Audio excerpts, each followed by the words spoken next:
Hello dear students, myself DM Sharma. I welcome you all in the sixth video of Graphs in Economics, the very first lesson of economics subject Standard 12 Gujarat Board. Friends, if you still have not subscribed my channel, then please subscribe it and press the bell icon button so that you can get the notifications of my next videos on the very first day.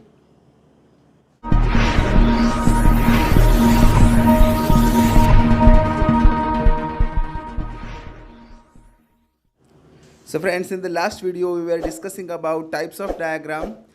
We have studied line diagram, bar diagram and its types, and pie diagram. How to convert the variables into degrees and how to draw a pie diagram, that we have studied. So today we will study about types of graphs. So without wasting time, let's start. Friends, our today's topic is types of graphs.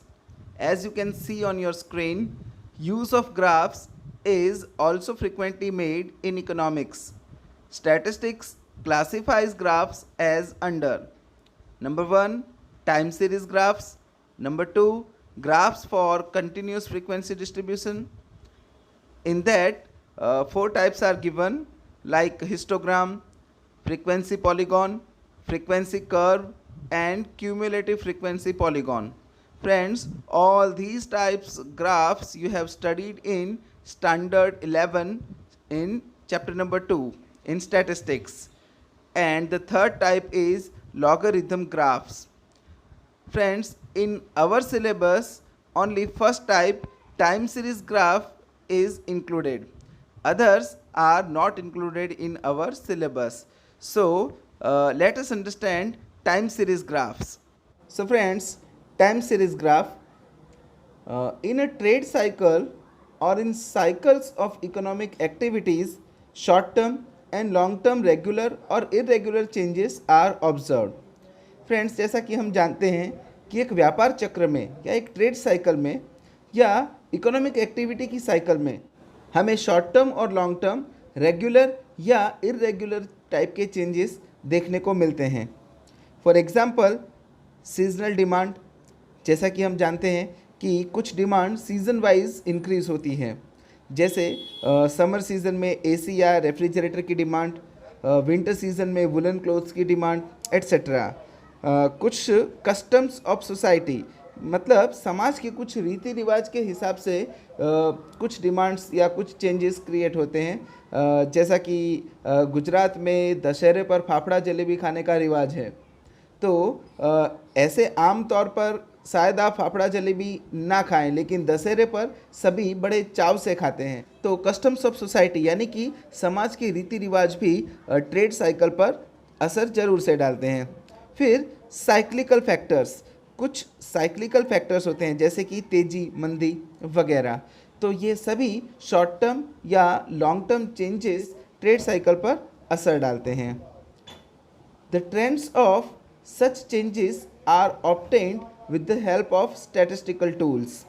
यानी कि ये जितने भी changes हैं, जितने भी बदलाव हैं, इन सभी बदलावों को हम स्टैटिस्टिकल टूल्स की मदद से निकाल सकते हैं. And when graphs are drawn taking these changes as variable and time period as base, then such graphs are called time series graphs. यानी कि ये जो अभी हमने एग्जाम्पल्स देखे, ये सभी ट्रेड साइकिल में बदलाव डालते हैं. इस तरह के बदलावों का चलन हम स्टैटिस्टिकल टूल्स की मदद से जान सकते हैं. जब इन्हीं बदलावों को वेरिएबल लेकर ग्राफ बनाया जाए और इनका आधार टाइम पीरियड को लिया जाए, तो जो ग्राफ बनेगा उसे हम टाइम सीरीज ग्राफ कहेंगे. So friends, here we complete our this topic, types of graphs. Our next topic is use of technology in the study of economics. So friends, as we know, we all are living in the age of digital technology, and we use this technology to stay connected with our relatives and friends. दोस्तों, जैसा कि हम जानते हैं कि आजकल हम digital युग में जी रहे हैं और हमें हमारे दोस्तों से और रिलेटिव्स से कनेक्टेड रहने के लिए टेक्नोलॉजी का यूज़ करना पड़ता है. Apart from this, to watch movie, to listen music, to play games, to book online tickets, इन सभी चीज़ों के लिए भी हमें टेक्नोलॉजी का उपयोग करना पड़ता है। फ्रेंड्स, इन सभी के साथ साथ टेक्नोलॉजी एजुकेशन में भी बहुत यूज़फुल है। Economics is an art and science which involves every day as the behavior of human beings, society, and state changes with time. Hence, people who are living ordinary life and the experts have to update themselves by the day, and technology helps them to cope up. तो friends, जैसा कि हम जानते हैं कि technology के बिना आज का जीवन अधूरा है। एक सामान्य इंसान से लेकर एक किसी फील्ड के एक्सपर्ट्स तक सभी को अपने आप को आज की टेक्नोलॉजी के अनुरूप अपडेट रखना पड़ता है और टेक्नोलॉजी उन्हें अच्छा जीवन जीने के लिए मदद करती है। Different types of digital tools frequently used in economics. Let us understand. So friends, now we will study how does a computer technology help us to study the economics. अर्थशास्त्र को समझने के लिए कंप्यूटर टेक्नोलॉजी हमारी किस तरह से मदद करती है, ये हम जानेंगे. So we can use various programs of a computer technology in our study, like first, presentation. Friends, you know presentation means PowerPoint presentation. आप जानते हैं कि presentation वर्ड PowerPoint presentation को रिप्रेजेंट करता है. A complicated economic information or data and difficult theories of economics can be made easy by expressing in a PowerPoint presentation. दोस्तों, हम जानते हैं कि इकोनॉमिक्स में कई डिफ़िकल्ट थियोरीज़ हैं, कई डिफ़िकल्ट कॉम्प्लिकेटेड टॉपिक्स हैं जिसे पावरपॉइंट प्रेजेंटेशन के थ्रू आसानी से समझाया जा सकता है. एक एग्जांपल अगर हम लें, the entire topic of budget can be highlighted in 3 slides. यानी अगर मुझे किसी को बजट समझाना हो तो उसे अगर मैं थियोरी के रूप में अगर 3-4 पेज लिख कर दे दूं तो शायद उसे ना तो पढ़ने में मज़ा आएगा ना उसे समझ में आएगा. तो उसी चीज़ को अगर मैं 3 स्लाइड्स में डिवाइड करके प्रेजेंट करूं तो उसे आसानी से समझ आ सकता है. वो 3 स्लाइड्स इस तरीके से हो सकती हैं. फर्स्ट स्लाइड में मैं मीनिंग ऑफ बजट और उसके अकाउंट्स, बजट में कौन कौन से अकाउंट्स होते हैं वो मैं प्रेजेंट करूं. सेकंड स्लाइड के अंदर example of the contents of budget, इस बजट में क्या क्या इंक्लूड किया गया है उस पूरा कंटेंट को मैं सेकंड स्लाइड में एनिमेशंस के थ्रू प्रेजेंट करूं.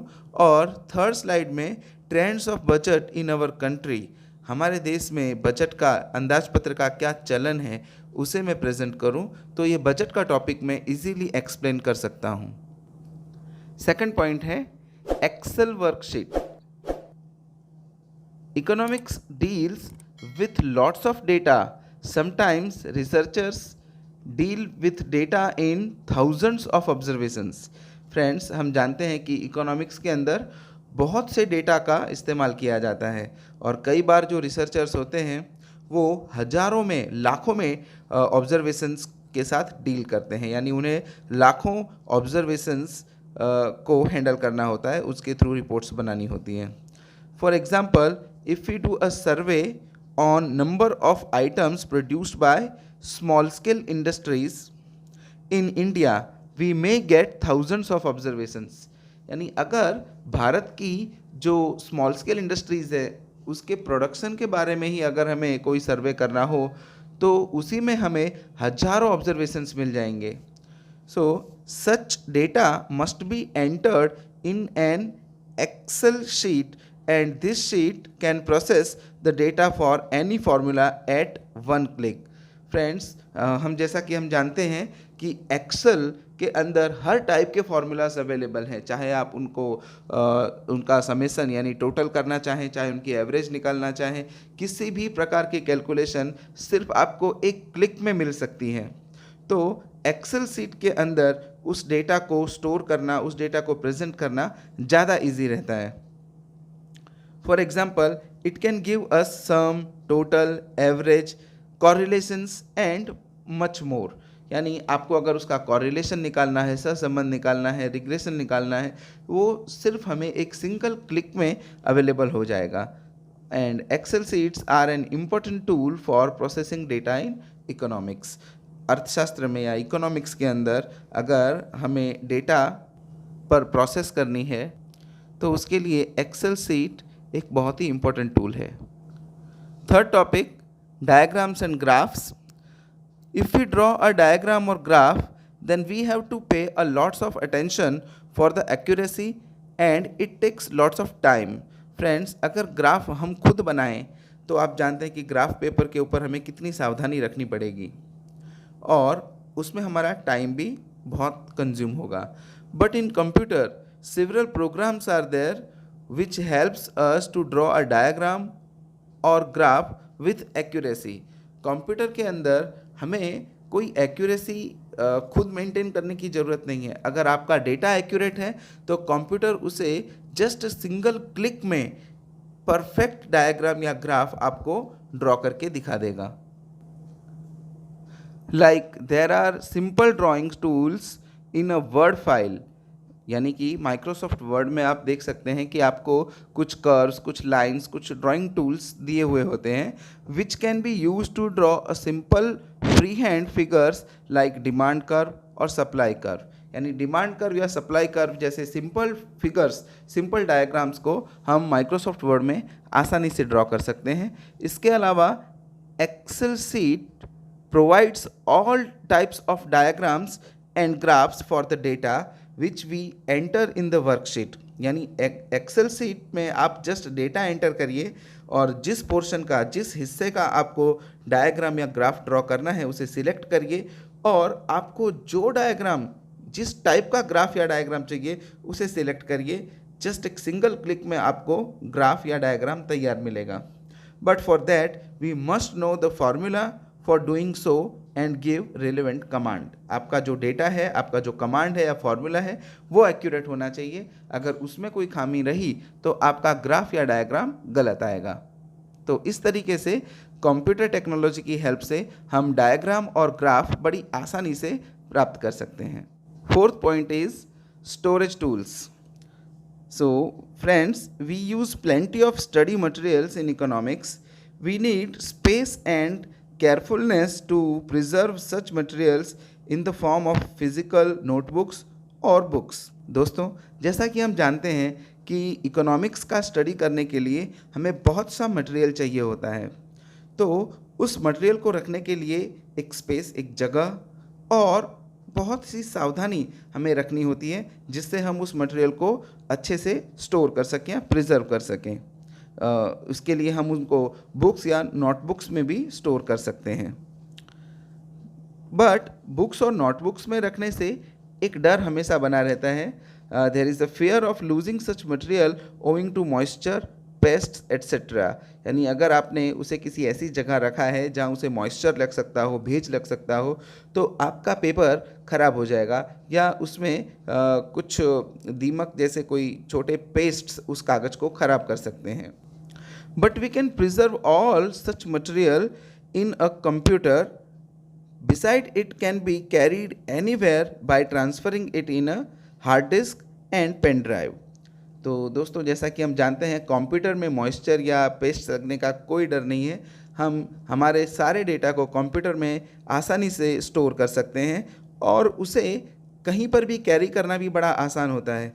हम हमारे डेटा को एक हार्ड डिस्क में या एक छोटी सी पेन ड्राइव में स्टोर करके कहीं पर भी ले जा सकते हैं और कहीं पर भी उसे किसी दूसरे कंप्यूटर में भी हम उसे डालकर ऑन कर सकते हैं। So we can preserve the data by transferring it in email, Dropbox, Google drive, DigiLocker etcetera. दोस्तों, आजकल हमें इंटरनेट के ऊपर भी स्टोरेज फैसिलिटी मिलती है, जैसे कि ईमेल है या ड्रॉपबॉक्स है, गूगल ड्राइव है, डिजीलॉकर है।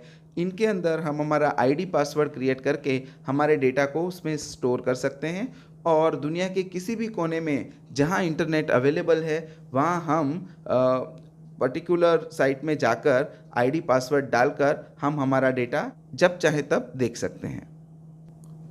Fifth point is other tools. तो इन सब के अलावा कुछ और भी तरीक़ों से कंप्यूटर टेक्नोलॉजी हमारी हेल्प करती है इकोनॉमिक्स का स्टडी करने के लिए। जैसे there are some special statistical programs which are developed to do almost all types of data processing for lakhs of observation in minutes by entering the right formula. Friends, computer के अंदर बहुत से ऐसे प्रोग्राम्स हैं, बहुत से ऐसे प्रोग्राम्स डेवलप किए गए हैं कि जिसके अंदर हम लाखों ऑब्जर्वेशन डालकर कितनी भी बड़ी कैलकुलेशन हम बड़ी आसानी से मिनट्स के अंदर कर सकते हैं। ऐसे ही कुछ प्रोग्राम्स हैं जैसे कि SPSS, statistical package for the social science. ये जस्ट आपके नॉलेज के लिए है, आपकी बुक में इसका फुल फॉर्म अवेलेबल नहीं है, फिर भी आप इसे दिमाग में रखिएगा, statistical package for the social science. फिर शैज़म दोस्तों, ये एप्पल के द्वारा बनाई गई एक एप्लीकेशन है। It can identify music, movies, advertising etcetera. Then after EViews is use for general statistical analysis, यानी सामान्य आंकड़ा शास्त्र का अगर आपको एनालिसिस करना हो तो उसके लिए आप ई-व्यूज़ का इस्तेमाल कर सकते हैं। इसके बाद SAS मीन्स ये एक ऐसा सॉफ्टवेयर है जो SAS इंस्टीट्यूट यानी SAS इंस्टीट्यूट के द्वारा बनाया जाता है, जिससे हम डेटा मैनेजमेंट आसानी से कर सकते हैं। So these softwares can process for lakhs of observations in minutes by entering a right formula। आपके पास सही फॉर्मूला होना चाहिए, सही सूत्र होना चाहिए। इन सभी सॉफ्टवेयर्स की हेल्प से आप बड़ी बड़ी कैलकुलेशंस एक मिनट्स के अंदर कर सकते हैं। Some softwares like GRETL, PSPP, R etc. Can be obtained free of cost through internet. ये जो सॉफ्टवेयर्स हैं जैसे GRETL, PSPP, R, ये सभी सॉफ्टवेयर्स आपको इंटरनेट के ऊपर फ्री ऑफ कॉस्ट अवेलेबल हैं। ऊपर के जो सॉफ्टवेयर्स हमने देखे थे SPSS, शैज़म, ई-व्यूज़, SAS, ये सभी पेएबल हैं, इनके लिए आपको पेमेंट करना होता है। बाकी ये सभी सॉफ्टवेयर्स आपको फ्री ऑफ कॉस्ट अवेलेबल हैं। Nowadays these functions of computers are also available on smartphones and tablets। तो ये सभी सॉफ्टवेयर्स आपके टैबलेट्स और स्मार्टफोन्स में भी वर्क करते हैं, तो वहाँ पर भी आप इनका यूज़ कर सकते हैं। तो फ्रेंड्स, आपने देखा कि कंप्यूटर टेक्नोलॉजी कितने तरीक़ों से हमारी हेल्प करती है, जिससे हम इकोनॉमिक्स को आसानी से समझ सकते हैं। लेकिन इन टेक्नोलॉजी का यूज़ करते हुए हमें कुछ बातों को ध्यान में रखना चाहिए। वो इस तरीके से हैं। Our new topic, cautions in using computer technology, यानी कि कंप्यूटर टेक्नोलॉजी का इस्तेमाल करते हुए आप किन बातों को ध्यान में रखेंगे। The very first, computer is an aid in studying, it is not a study material by itself. Computer एक मदद है, एक मदद का साधन है, ये कोई स्टडी मटेरियल नहीं है। यानी कि आपको अगर प्रॉपर कमांड या प्रॉपर सर्च करना अगर आपको नहीं आता है तो कंप्यूटर आपकी कोई मदद नहीं कर सकता, वो एक बेजान मशीन है। तो आपके पास प्रॉपर नॉलेज होना चाहिए उसे ऑपरेट करने का, तो ही वो आपकी हेल्प कर सकता है। It helps to make the process of study easier and faster, but it does not replace the process of study. ये आपकी स्टडी को आसान बना सकता है, स्पीडी बना सकता है, तेज बना सकता है, बट स्टडी की प्रोसेस को ये रिप्लेस नहीं कर सकता। आप जो स्टडी कर रहे हैं उसे समझना तो आपको ही है, आप उसको कितनी जल्दी समझते हैं वो आपके ऊपर है। ये नहीं है कि आपने कंप्यूटर का इस्तेमाल किया तो आपको वो चीज़ 1 सेकंड में याद हो गई, बिल्कुल नहीं। जो स्टडी की प्रोसेस है वो एज इट इज़ रहने वाली है, कंप्यूटर उसे रिप्लेस नहीं करता। And third point, if we do not use the right commands in a computer, we may end up losing our material। जैसा कि मैंने आपको पहले भी बताया कि अगर आपको right command नहीं पता है तो हो सकता है आपके पास जो डेटा है आप उसे भी खो दें। तो कंप्यूटर एक मशीन है, उसे नहीं पता कि आप कौन है, आप क्या कर रहे हैं, वो सिर्फ आपके कमांड्स को समझता है। जो कमांड आपने दिया वो वैसी इन्फॉर्मेशन आपको देगा। अगर आपके कमांड में कोई स्पेलिंग मिस्टेक है या कोई दूसरी कमी आपने रख दी है तो कंप्यूटर उस टाइप का डेटा ही आपको देगा, चाहे फिर वो सही हो या गलत हो, उससे कंप्यूटर को कोई फ़र्क नहीं पड़ता। And fourth, we may also end up getting incorrect graphs and data processing if we do not know the correct formula and commands. तो जैसा कि आपको अभी मैंने बताया कि अगर आपने गलत फॉर्मूला या गलत कमांड दिया है तो आपका डेटा, आपका ग्राफ, सब कुछ कंप्यूटर में गलत आएगा. तो इन सभी बातों को आपको ध्यान में रखना है. So friends, we stop here today. In my next video, we will study about internet technology and the cautions using internet technology. Till then, keep study and stay at home. Goodbye.